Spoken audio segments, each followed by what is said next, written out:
اب ہم اپنی نیشنل پالیٹکس کی بالکل یو ایس الیکشن کی تو ہم بات کرتے ہی رہیں گے اور جیسے جیسے اپڈیٹ آئے گی الیکشن سے متعلق جو ریزلٹس آتے جائیں گے وہ آپ کو بتاتے رہیں گے، لیکن ممکنہ طور پر ابھی 70-30 کا ریشو چل رہا ہے، جی یعنی ٹرمپ 70% ان کی لیڈ جیت کا کچھ لگ رہا ہے، لیڈ یعنی یہ لگ رہا ہے ابھی ہم حتمی طور پر کچھ نہیں کہہ سکتے، بالکل 30% کا بلا حیرس ہے اور یہ نظر بھی آ رہا ہے ڈیموکریٹس کی صفوں میں، یہ بات کچھ نظر بھی آ رہی ہے، وہ باڈی لینگویج سے تھوڑا پتہ چلتا ہے نا، اور جو بات چیت ہوتی ہے اسے پتہ چلتا ہے کہ کون کتنا پر امید ہے، تو ٹرمپ پر امید، اور پہلا ان کا بیان یہی جب ہم نے شو کا آغاز بھی کیا کہ بھائی اگر میں ہار گیا تو میں پہلا شخص ہوں گا جو اس کو تسلیم کروں گا، تو یہ اس طرح کی بات ہے، یہ صرف کانفیڈنس جب آپ ہوتا ہے آپ کا ہو جاتا ہے آپ کو تبھی ہوتا ہے. اور ہم نے جب دیکھا جو انٹرویو ہم کر رہے تھے جن لوگوں کا، وہ جو ڈیموکریٹک جو پارٹیز ہیں اسے تھوڑا ڈیفیٹڈ بالکل ایسے ہی لگ رہا تھا. جی بالکل جی. تو اب ہم اپنی لوکل پالیٹکس کے اوپر آتے ہیں لوکل اور پالیٹکس کی بات کرتے ہیں جو کہ آئینی اور عدالتی معاملات سے بھی جڑی ہوئی ہے.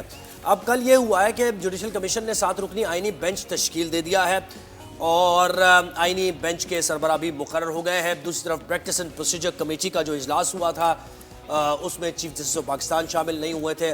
اب یہ آئینی سارے معاملات جو کہ بہت زیادہ جن پر تمام ہی جماعتوں کی نظریں جمی ہوئی ہیں، اپوزیشن کی، پاکستان تحریک انصاف کی نظریں جمی ہوئی ہیں، ان کا یہ کہنا ہے کہ یہ جو کچھ بھی کیا جا رہا ہے یہ پاکستان تحریک انصاف کو روکنے کے لیے کیا جا رہا ہے، اور حکومت دوسری طرف یہ کہہ رہی ہے کہ بھائی آئینی اصلاحات ہیں، یہ عدالتی اصلاحات ہے. تو یہ ہے کیا چل رہا ہے؟ سینئر صحافی و تجزیہ کار منیب فاروق صاحب نے میں جو کیا. السلام علیکم منیب صاحب، تھینک یو سو مچ، آپ نے ہمیں وقت دیا. سر یہ بتائیے گا کہ آئینی بینچ کا سربراہ بھی مقرر کر دیا گیا ہے، تو کیا حکومت یہاں بھی کامیاب ہو گئی ہے؟ کیا اب حکومت کی نظریں چیف الیکشن کمیشن پر ہیں؟ بہت شکریہ. دیکھیے یہ ایک 2 مہینے کے لیے یہ آئینی بینچ بنا ہے اور ظاہری بات ہے حکومت یہی چاہ رہی تھی کہ امین الدین خان صاحب ہی آئینی بینچ کے سربراہ بنے. گو کہ یہ آپ کو پتہ ہے کہ ایک بائی میجورٹی یہ فیصلہ ہوا. 12 ممبران تھے کل جو پریزنٹ تھے اس جوڈیشل کمیشن کے اجلاس کے اندر، اور یہ یاد رہے کہ 26ویں آئینی ترمیم کے بعد یہ نیا جوڈیشل کمیشن ہے جس میں سیاسی جماعتوں کی شمولیت بھی ہے. تو 7-5 کی ریشو سے یہ ایک بینچ بنا ہے اور اس کے سربراہ امین الدین خان صاحب ہے، لیکن 2 مہینے کے لیے یہ بنا ہے. ظاہری بات ہے فور دا ٹائمنگ تو گورنمنٹ کو بڑا بینیفٹ ہوا ہے اس کا. جو چاہ رہے تھے میرے خیال میں چیف جسٹس صاحب کے 2 سینئر جج صاحبان، وہ شاید وہ بھی نہیں ہو پایا. منیب تو یہ کچھ رہ تو نہیں گیا، کیونکہ دیکھیں اب یہ 2 مہینے میں سارے جو آئینی معاملات ہیں جس میں الیکشن میں دھاندلی کا معاملہ، پھر اس کے بعد 26ویں آئینی ترمیم کا معاملہ، پھر ریزرو سیز کا معاملہ، تو سارے 2 مہینے بڑا وقت ہے، 60 دن میں نمٹ سکتا ہے. کیا کہیں گے آپ؟ بالکل نبٹ سکتا ہے. اور جو 26ویں آئینی ترمیم کو چیلنج کرنے کے لیے جو چیزیں رکھی گئی ہیں سامنے، جو پٹیشنز آئی ہیں، ان کو بھی ڈو اوے کیا جا سکتا ہے، ان کی سماعت کی جا سکتی ہے. اور اس بینچ کی کمپوزیشن کچھ اس طرح کی لگ رہی ہے کہ جس میں امین الدین خان صاحب اور ان کے جو لائک مائنڈڈ ججز ہیں ان کو سبقت حاصل ہوگی. اور مجھے لگتا ہے کہ اس حوالے سے بڑا کلیئر ایک اس وقت ایج ہے پاکستان کی سب سے بڑی عدالت کے اندر حکومت کو کہ جن جج صاحب کو وہ چاہ رہے تھے وہی اس بینچ کے سربراہ بنے ہیں. گو کہ گورنمنٹ اس امپریشن کو رد کرتی ہے، لیکن obviously one can put 2 and 2 together. اچھا منیب یہ بھی بتائیے کہ جسٹس منیب، یعنی کہا جا رہا ہے ایک طرف کچھ حلقوں کی طرف سے کہ جسٹس منیب اختر کو روکنے کے لیے یہ سارے معاملات، اور پھر جسٹس منصور علی شاہ کو چیف جسٹس نہ بننے دینا، تو اس میں پہلے کہیں نظر آ رہی ہے کہ بھئی حکومت کی یہ سوچ ہے. اور پھر آپ وہ دیکھیں کہ پریکٹس اینڈ پروسیجر کمیٹی کا اجلاس ہوتا ہے، اس میں چیف جسٹس آف پاکستان نہیں شامل ہوتے ہیں. تو یہ جو اس کو رفٹ کہا جا سکتا ہے، اور اس رفٹ کے نتائج آنے والے وقت میں کیا نکل سکتے ہیں؟ Well, I think rift is an understatement. I think it's much beyond rift. یہ ایک ڈسکوائٹ ہے جو کہ پاکستان کی سب سے بڑی عدالت کے اندر بندیال صاحب کے وقت موجود تھی، قاضی فائز صاحب کے وقت اس سے زیادہ ہو گیا، اور وہ اس نے ایک چیز کو زیادہ ایگریویٹ کر دیا. اب وہ لڑائی تقریباً سامنے ہے. 2 جج صاحبان جن کو جو نہیں بن سکے، ان میں منصور علی شاہ صاحب سینئر موسٹ چیف جسٹس نہیں بن سکے، تو نیچرلی ایک ایشو تو کریٹ ہوا ہے.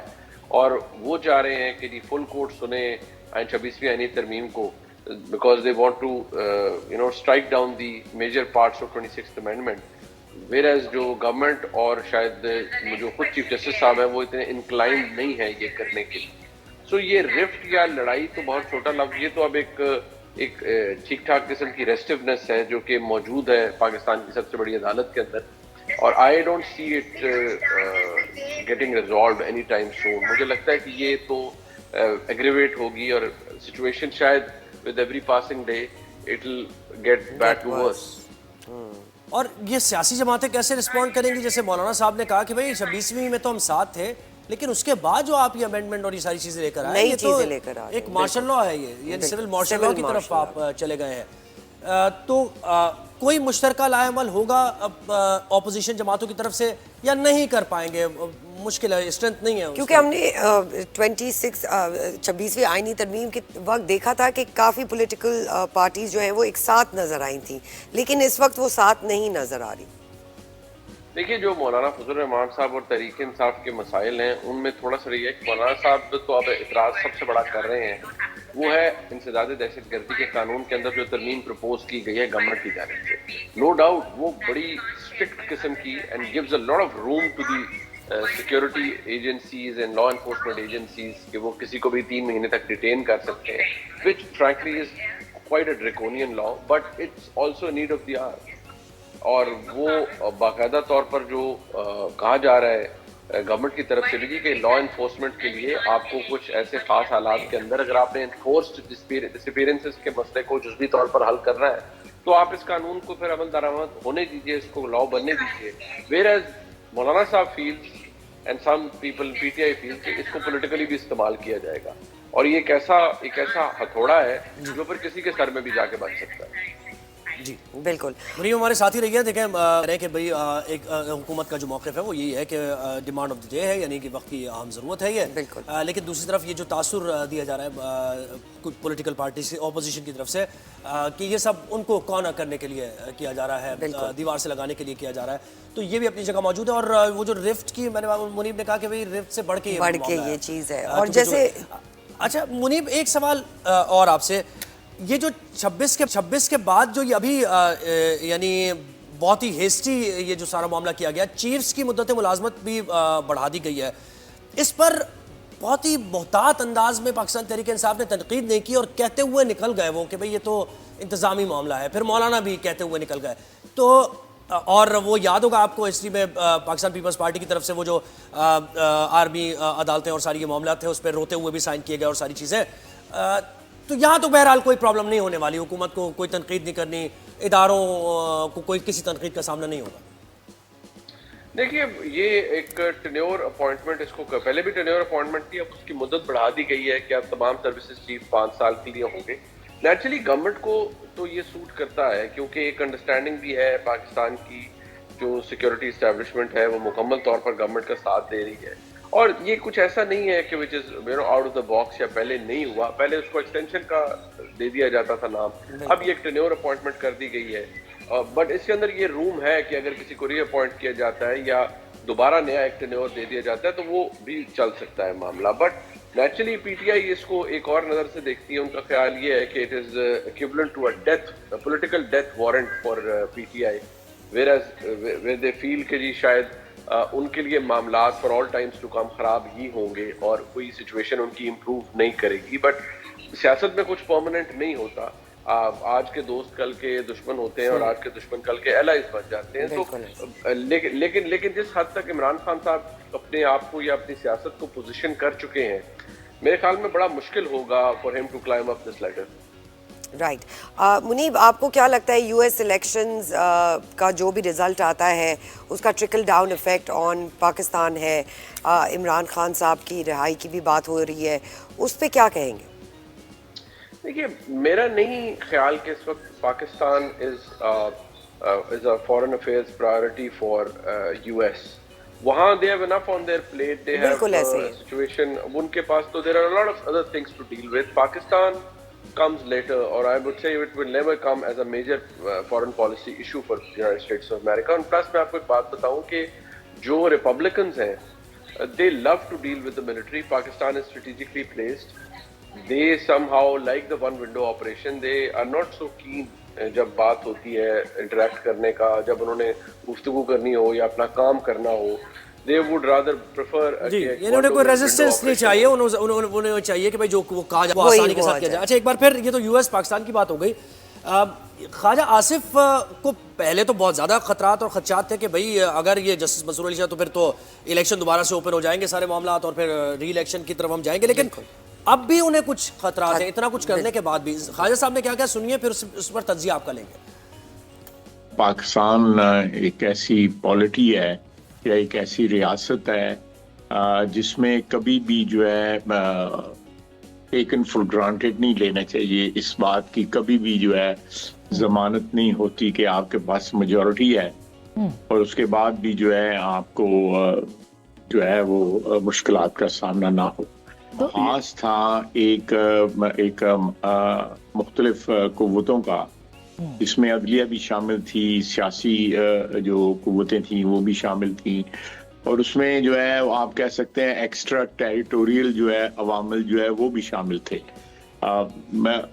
جو مختلف لوگ جو ہے ہمارے ملک میں یہ سازشوں کا جال جب بنا جاتا ہے تو اس میں بڑے بڑے ایلیمنٹس جو ہے شامل ہو جاتے ہیں, اور اس میں میرے یہ کہنا جو ہے کہ اکتوبر میں خطرات ہو سکتے ہیں, اس میں پی ٹی آئی والوں کے جو دعوے تھے جو پبلکلی یا پرائیویٹلی وہ کر رہے تھے وہ کسی حد تک ان کے دعوے جو تھے, ان کی جو امید تھی اگر وہ بر نہیں آئی وہ ایک علیحدہ بات ہے, یہ اللہ تعالیٰ کی مہربانی ہے, لیکن انہوں نے اپنی طرف سے پوری جو ہے ایک ہوم ورک کر لیا ہوا تھا سازشوں کا, جس میں پھر کہوں گا کہ عدلیہ کے افراد بھی اس میں شامل تھے.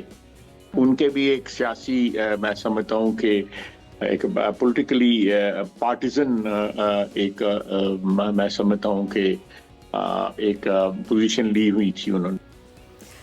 منیب صاحب, یہ ایکسٹرا ٹیریٹوریل عوامل کس بات پہ یہ کہہ رہے ہیں؟ دیکھیے یہ تو ہم اس کو رول آؤٹ تو نہیں کر سکتے کہ فورن پریشر ہوتے ہیں, بٹ جو خواجہ صاحب جس طرف زیادہ انکلائنڈ تھے وہ ایک فالٹ لائن جو بدقسمتی سے وچ ایگزسٹس ود ان, وہ لڑائی ہے جو اس وقت پاکستان کی عدلیہ اور پاکستان کی حکومت یا اسٹیبلشمنٹ کے درمیان ہے. اس میں منصور علی شاہ صاحب اور جناب منیب اختر صاحب یہ سینئر موسٹ ججز ہیں, اور ان پر جو حکومت کا جو الزام ہے اور چند اور جج صاحبان پر کہ یہ تحریک انصاف کی طرف سے بڈنگ کرتے ہیں یا ان کی طرف بہت انکلائنڈ ہے, ویئرز اسی طرح کا الزام قاضی فائشہ صاحب اور دیگر ججز پہ ہے کہ وہ اسٹیبلشمنٹ کے مرہون منت چل رہے ہیں اور ان کو سپورٹ منیب. کرتے لیکن ہیں. دیکھیں رضا ربانی نے بڑی اہم بات کی اس میں, انہوں نے کہا کہ جو کچھ بھی ہو رہا ہے اب یہ خوف کے نتیجے میں یہ کیا جا رہا ہے, تو خوف کے نتیجے میں جو بھی کام کیا جاتا ہے وہ جمہوریت کو اسٹرینتھن کسی صورت نہیں کرے گا, آئین کانسٹیٹیوشن بالکل اس کو نہیں کرے گا, اور لگ بھی ایسے ہی رہا ہے. اگر اسی طرح پاکستان کے معاملات چلتے رہے تو ایک آئے گا رول آف لا ختم, آئین کو اپنی مرضی سے, جوڈیشری کو اپنی مرضی سے ڈکٹیٹ کرنا صرف اپنے اقتدار کو دوام دینے کے لیے, تو یہ تو پاکستان کے لیے بہت ڈیزاسٹرس ہے. آپ کیا کہیں گے اس پر؟ دیکھیے یہ ایک ان کا ایک اوپینین اپنی جگہ ضرور ہے, بٹ مسئلہ یہ ہے کہ جب اتنی کٹ تھروٹ حالات ہو جائیں. دیکھیے اس وقت بڑا سچویشن کلیئر ہے کہ عمران خان صاحب جیل میں ہیں, وہ جیل میں کیوں ہیں وی آل نو, ان کے مسائل کیوں ہیں وی آل نو, اور وہ ان کے اپنے پرابلمز ہیں, وہ ان چیزوں کو کیسے ریزالو کر پائیں گے, وہ سیاست مین سیاسی جو ایک پالیٹی ہے اس کے اندر واپس کیسے آئیں گے. On the other side we have a problem, we have a major issue کہ جو اس وقت گورنمنٹ موجود ہے اس کی اپنی لیجیٹیمیسی کے ایشوز تو ہیں ہی ہیں, لیکن وہ گورنمنٹ ہیویلی ڈیپینڈنٹ ہے پاکستان کی اسٹیبلشمنٹ کے اوپر, اور یہ نظام خود کو انسولیٹ کر رہا ہے, اور حکومت انسولیٹ کرتی ہے خود کو اس نظام کے ذریعے, جس کے اندر ایک بہت بڑی ڈرائیونگ فورس پاکستان کی اسٹیبلشمنٹ. بڑی اہم آپ نے بات کی ہے منیب جی, بہت شکریہ. سینئر صحافی و تجزیہ کار منیب فاروق ہمارے ساتھ تھے, اور اہم یہ بات کی ہے کہ نظام انسولیٹ کر رہا ہے خود کو, اور یہ ڈیپینڈ کر رہے ہیں ابھی ان کی جو لیجیٹمیسی ہے وہی ذرا خطرے میں ہے. تو اس کو اچھا اب جب یہ سوچتے ہوئے قانون سازی ہوگی اور آئین میں ترامیم ہوں گی تو مجھے بتائیں اس کا کیا حال ہوگا, بالکل کیسے ملک و قوم کی بہتری کے لیے کام کیا جائے گا.